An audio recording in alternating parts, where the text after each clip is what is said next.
Hello guys, this is Abhishek Narayan Chauhan. Welcoming to all on Narayan Institute. My dear friends, in this class we are going to learn use of cumulative conjunctions.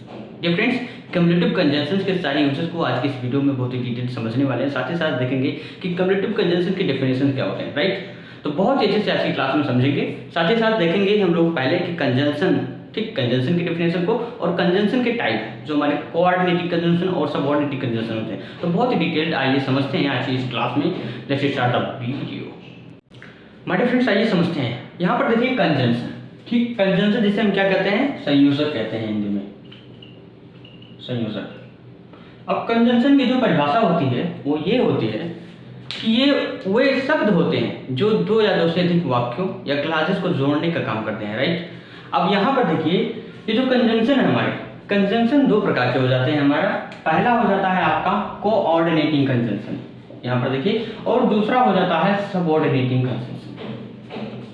यहाँ पर देखिए coordinating conjunction हमारा पहला conjunction है, इसके चार प्रकार हो जाते हैं। पहला हो जाता है क्यूमुलेटिव कंजंक्शन, सेकंड हो जाता है अल्टरनेटिव कंजंक्शन, एंड थर्ड हो जाता है एडवर्जेटिव, एंड फोर्थ इलेटिव। इन चार कंजंक्शन को हम लोग बहुत ही डिटेल समझेंगे। जो हमारा टॉपिक है वो यही है। आज के इस वीडियो में हम समझेंगे अपनी क्यूमुलेटिव कंजंक्शन को, उसके बाद में नेक्स्ट वीडियो में अल्टरनेटिव, फिर नेक्स्ट एडवर्जेटिव, फिर नेक्स्ट में थर्ड हमारा एडवर्जेटिव, एंड फोर्थ में इलेटिव। ठीक है, तो स्टेप बाय स्टेप सभी कंजंक्शन को समझने वाले हैं। बात कर लेते हैं हम लोग सबऑर्डिनेटिंग कंजंक्शन की। ठीक है, तो सबऑर्डिनेटिंग कंजंक्शन जो हमारे होते हैं ऐसे कंजंक्शंस होते हैं जो दो आश्रित वाक्यों को जोड़ने का काम करते हैं। इनको हम लोगों ने बहुत ही डिटेल समझ लिया है। जो हमारे as soon as, no sooner, did, ठीक है, आफ्टर, बिफोर, ये सब जो थे ये हमारे सबऑर्डिनेटिंग कंजंक्शन के अंतर्गत आते हैं। तो इसे हम लोग सीख चुके हैं, राइट। बात कर लेते हैं कोऑर्डिनेटिंग कंजंक्शन की डेफिनेशन की। तो कोऑर्डिनेटिंग कंजंक्शन, इनका जो परिभाषा है, डेफिनेशन है, ये ऐसे कंजंक्शन होते हैं जो समान श्रेणी वाले शब्दों को जोड़ते हैं, जो समान होते हैं, राइट। तो आइए समझते हैं अब हम लोग अपने क्यूमुलेटिव कंजंक्शन के डेफिनेशन को, और क्यूमुलेटिव कंजंक्शन के अंदर जो हमारे कंजंक्शन वर्ड्स होते हैं, ठीक है, वो कौन कौन से, आइए समझते हैं अपने क्यूमुलेटिव कंजंक्शन को। जी फ्रेंड्स, समझ लेते हैं अपने क्यूमुलेटिव कंजंक्शंस को। यहाँ पर देखिए क्यूमुलेटिव कंजंक्शन जिन्हें हम क्या कहते हैं हिंदी में, संचयवाचक संयोजक, राइट। अब यहाँ पर देखिए क्यूमुलेटिव कंजंक्शन का जो डेफिनेशन हो जाता है वो होता है ऐसे कंजंक्शन दो कथनों या तथ्यों को सीधे सीधे जोड़ देते हैं, ठीक है। यानी कोई दो कथन है, कोई स्टेटमेंट है या फैक्ट है, उन दोनों को सीधे सीधे जोड़ देता है, क्यूमुलेटिव कंजंक्शन कहते हैं। अब जैसे यहाँ पर देखिए जो सीधे सीधे जोड़ते हैं क्यूमुलेटिव कंजंक्शन कहलाते हैं। क्यूमुलेटिव कंजंक्शन हमारे चार प्रकार के हो जाते हैं। पहला हो जाता है एंड, जिसका मीनिंग होता है और, ठीक है। सेकंड हो जाता है एज वेल एज, जिसका मीनिंग होता है साथ ही साथ, एंड थर्ड हो जाता है नॉट ओनली बट आल्सो। ये दो प्रकार से, ना केवल डॉट डॉट डॉट जो बीच में लगा हुआ है, इसके बीच में हमारा मैटर लिखा होता है, ठीक है, सेंटेंस लिखा होता है, और यहाँ पर ना ही या फिर अपितु भी आता है। अभी हम समझेंगे इसे बहुत ही डिटेल। एंड फोर्थ है both dot dot dot and, इसके बीच में भी सब्जेक्ट वर्ब ऑब्जेक्ट लगे होते हैं, राइट, दोनों, और अब बीच में भी सेंटेंस रहते हैं। तो आइए समझते हैं अपने इन सभी क्यूमुलेटिव कंजंक्शंस को बहुत ही डिटेल। तो पहले हम समझ लेते हैं एंड और एज वेल एज के प्रयोग को बहुत ही डिटेल। आइए समझते हैं। जो हमारा फर्स्ट और सेकंड कंजंक्शन है वो है एंड और एज वेल एज, ठीक है। एंड का हिंदी मीनिंग और होता है, आपको पता होगा। एज वेल एज का हिंदी मीनिंग साथ ही साथ होता है, यानी और के अर्थ में हम एंड का प्रयोग करेंगे, और साथ ही साथ अगर लगा रखें तो उसके लिए हम एज वेल एज का प्रयोग करेंगे।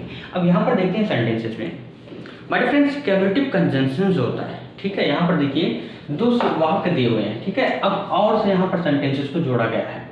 यहाँ पर देखिए और से सेंटेंस को जोड़ा गया है, जैसे वह बाजार गया और वहाँ एक नया टेलीविजन खरीदा, ठीक है। तो वह बाजार गया एक सेंटेंस हमारा ये है, साथ ही साथ दूसरा सेंटेंस ये है, वहाँ एक नया टेलीविजन खरीदा। यानी दो सेंटेंसेस को जोड़ा गया है, दो कथनों को जोड़ा गया है, ठीक है। सेकंड सेंटेंस, तोते ने पेड़ से एक पत्ता तोड़ा, तो एक सेंटेंस हमारा ये हो गया। पानी में डालते हैं, एक सेंटेंस हमारा ये हो गया। अब इन दोनों सेंटेंसेस को क्यूमुलेटिव कंजंक्शन की सहायता से यहाँ पर और के साथ जोड़ा गया है, ठीक है। थर्ड सेंटेंस, पृथ्वी ठंडी और सूर्य गर्म है, यहाँ पर और से जोड़ा गया है सेंटेंस को। पृथ्वी ठंडी है, एक सेंटेंस हमारा ये है, सूर्य गर्म है, एक हमारा ये है।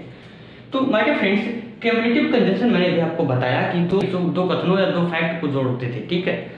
अब यहाँ पर देखिए वह बाजार गया, तो पहले एक सेंटेंस इधर बना लेंगे और ये सेंटेंस इधर बन जाएगा जिस भी टेंस में होगा, बीच में हम एंड से जोड़ देंगे। लेकिन याद रखिएगा सब्जेक्ट वर्ब और ऑब्जेक्ट होता है, ठीक है, इसे हम जोड़ते हैं कंजंक्शन की सहायता से, जो कि हमारा कंजंक्शन है एंड, फिर प्लस। अब इधर फिर सब्जेक्ट नहीं लिखेंगे, दूसरा जो हमारा सेंटेंस होगा उसमें भी सब्जेक्ट लिखना होगा, सब्जेक्ट वर्ब ऑब्जेक्ट। तो इन कंडीशंस में जो हमारा क्यूमुलेटिव कंजंक्शन का रूल कहता है वो ये कहता है कि अगर सब्जेक्ट समान है, यहाँ भी वहाँ भी, दोनों वाक्यों में सब्जेक्ट अगर समान है तो पहले वाक्य में लिखा गया अगर हमारा सब्जेक्ट दूसरे वाक्य में भी लिखना है तो उसे नहीं लिखते हैं। जैसे देखिए ये करते हैं ट्रांसलेट, वह बाजार गया और वहाँ एक नया टेलीविजन खरीदा, वह बाजार गया यानी he went to market, right. और के अर्थ में एंड का प्रयोग किया हमने। अब वहां एक नया टेलीविजन खरीदा, तो किसने खरीदा? उसी ने खरीदा है ना जो बाजार गया है, यानी यही सब्जेक्ट हमें यहाँ भी लिखना है। तो यहाँ पर क्या लिखेंगे? ही। नहीं लिखेंगे, यहाँ पर सब्जेक्ट नहीं लिखेंगे क्योंकि हमने एक बार लिख दिया है, तो यहाँ पर ही नहीं लिखेंगे, डायरेक्टली हम बॉब से यहाँ से शुरू करेंगे। एंड अब खरीदा यानी बॉट लिखेंगे हम लोग, बॉट डियर, क्या खरीदा? एक नया टेलीविजन यानी आ न्यू टेलीविजन, ठीक है। सेकंड सेंटेंस है तोते ने पेड़ से एक पत्ता तोड़ा और पानी में डाल दिया। किसने तोड़ा भैया? तोते यानी द पैरट, ठीक है। तोड़ना का क्या हो जाएगा? प्लक, सेकंड फॉर्म हो जाएगा प्लट, यानी द पैरट प्लक क्या तोड़ा? एक पत्ता यानी आ लीव, ठीक। The parrot pluck a leaf, एक पत्ता तोड़ा। अब एंड, ठीक है।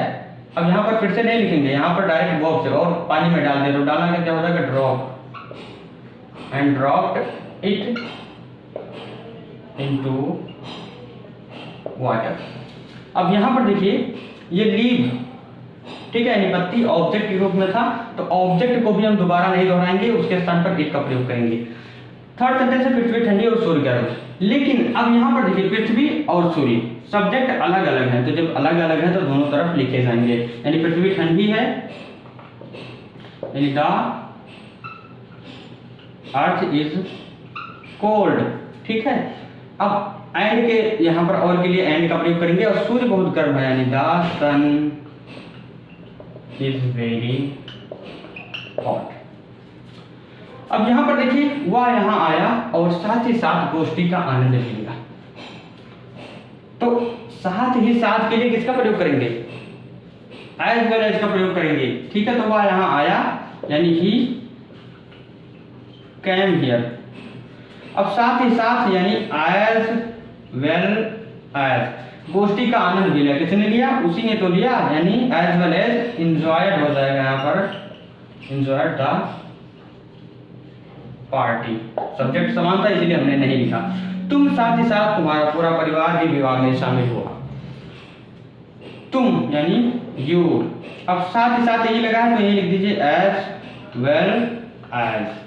तो तुम साथ ही साथ तुम्हारा परिवार यानी यू एज वेल एज। अब तुम्हारा परिवार यहाँ पर सब्जेक्ट बदल गया है यानी your family, you as well as your family, ठीक, भी विवाह में शामिल हुआ, तो you as well as your family. शामिल होना का क्या हो जाएगा? अटेंड, यानी अटेंडेड द विवाह में यानी मैरिज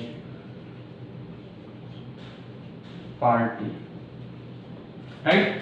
तो एंड का प्रयोग हम और के अर्थ में करते हैं और साथ ही साथ के अर्थ में एज वेल एज का प्रयोग करते हैं। अगर दोनों तरफ हमारा जो सब्जेक्ट है, ठीक है, समान है, तब तो सब्जेक्ट नहीं लिखेंगे दूसरे सेंटेंस में, और अगर सब्जेक्ट अलग अलग है तो दोनों तरफ हम सब्जेक्ट को लिखेंगे। ये क्यूमुलेटिव कंजंक्शन का रूल है। अब आइए देख लेते हैं अपने बचे हुए कंजंक्शन को बहुत ही डिटेल्ड। डिफरेंस हमारा third and fourth cumulative conjunction. अब यहाँ पर देखिए थर्ड हमारा not only but also. Not only यानी ना केवल डॉट डॉट डॉट बल्कि भी लगा रहता है, बीच में सेंटेंसेस रहते हैं सब्जेक्ट व ऑब्जेक्ट, और ना ही या फिर अपितु लगा रहता है। जैसे यहाँ पर देखते हैं हम लोग, फर्स्ट सेंटेंस, पहला सेंटेंस है हमारा, वह ना केवल थका है बल्कि बीमार भी है। तो ना केवल यहाँ पर लगा हुआ है और बल्कि लगा हुआ है, देखिए ना केवल बल्कि, और बीच में हमारे सेंटेंस है, ठीक। तो इस कंडीशन में हम नॉट ओनली बट आल्सो का प्रयोग करते हैं। तो वह यानी सब्जेक्ट लिखेंगे सबसे पहले, ना केवल थका है इसके लिए हम इसका प्रयोग कर लेंगे। अब क्या लिखेंगे? ना केवल यानी नॉट ओनली, तो ही इज नॉट ओनली, वह ना केवल है, इतना हो गया हमारा। अब थका है यानी he is not only tired, बीच में लिख दिया। अब बल्कि के लिए किसका प्रयोग करेंगे, बट आल्सो का, यानी बट आल्सो बीमार यानी सिक। तो ही इज नॉट ओनली टायर्ड, वह ना केवल थका है, बट आल्सो यानी बल्कि बीमार भी है, राइट। सेकंड सेंटेंस, तुम बेईमान ही नहीं अपितु झूठ भी बोलते हो। तो ना ही है या फिर अपितु लगा रहता है, तो तुम बेईमान ही नहीं बल्कि झूठ भी बोलते हो। सब्जेक्ट हमारा कौन है, तुम यानी यू। अब हो यानी आर, ठीक है। तो यानी यू आर बेईमान ही नहीं यानी नॉट ओनली डिसऑनेस्ट, राइट। तुम न केवल बेईमान हो अपितु, अपितु के लिए हम किसका प्रयोग करेंगे, बट आल्सो, ठीक है। बट आल्सो झूठ भी बोलते हो। अब झूठ भी बोलते हो हमारा प्रेजेंट इंडेफिनिट टेंस है, यानी but also tell a lie, right. उसके पिता और बड़े भाई दोनों यहाँ रहते हैं। अब हम देख लेते हैं बोथ के प्रयोग को। तो बोथ का प्रयोग हम कहाँ करते हैं, ठीक है। तो बोथ के प्रयोग को समझ लेते हैं। और जिन दो शब्दों को जोड़ रहा है, जिन दो शब्दों को हमारा और जोड़ रहा है, उसी के पहले हम बोथ का प्रयोग कर लेंगे।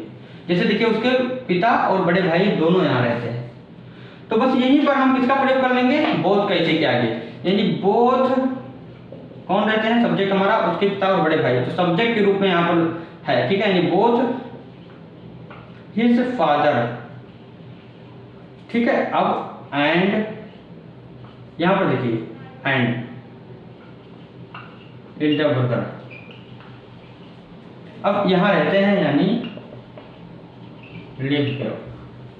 मैंने रोटी और चावल दोनों खाए। अब यहां पर हम बोथ का प्रयोग कहां करेंगे, किसके साथ करेंगे, तो और को देखिए कि और कहां पर लगा हुआ है। तो और रोटी और चावल को जोड़ रहा है ना, तो रोटी और चावल से पहले हम लोग बोथ का प्रयोग कर लेंगे, यानी बोथ राइस एंड ब्रेड हो जाएगा हमारा, बोथ राइस एंड ब्रेड। तो मैंने रोटी और चावल दोनों खाया। खाया हमारा पास्ट इंडेफिनिट टेंस है, किसने खाया, मैंने यानी आई। अब एट ही एट, सेकेंड फॉर्म हो गया, आई एट। क्या खाया, रोटी और चावल, यानी बोथ हो जाएगा इससे पहले बोथ। अब यहां पर लिखेंगे हम राइस एंड ब्रेड, ठीक है। तो फ्रेंड्स आई होप आप लोग बहुत अच्छे से अपनी कम्युनिटिव कंजंक्शन को समझ चुके होंगे। कोई भी डाउट, कोई भी कंफ्यूजन नहीं बचा होगा कम्युनिटिव कंजंक्शन से रिलेटेड। ये इसी बोर्ड पर आपका होमवर्क देगा, प्रेजेंट सेंटेंसेस को ट्रांसलेट करें ताकि आपको प्रैक्टिस हो सके। और कोई भी डाउट नहीं बचा होगा कम्युनिटिव कंजंक्शन से रिलेटेड। अगर वीडियो पसंद है तो प्लीज़ वीडियो को लाइक कर लें, चैनल को सब्सक्राइब कर लें। अगर आप यूपी बोर्ड के स्टूडेंट हैं तो चैनल को सब्सक्राइब कर लें बिना कुछ सोचे समझे, राइट। तो दोस्तों मिलेंगे हम नेक्स्ट क्लास में कल शाम 8 बजे, जिसमें हम जानेंगे अपने एडवर्जेटिव कंजंक्शन को बहुत ही डिटेल्ड। तब तक के लिए बने रहे हमारे साथ और करते हैं तैयारियाँ। So friends, thank you so much for watching this video. We will meet in next video. Till then, keep learning, keep watching, and keep improving yourself. See you tomorrow. Good night to all of you.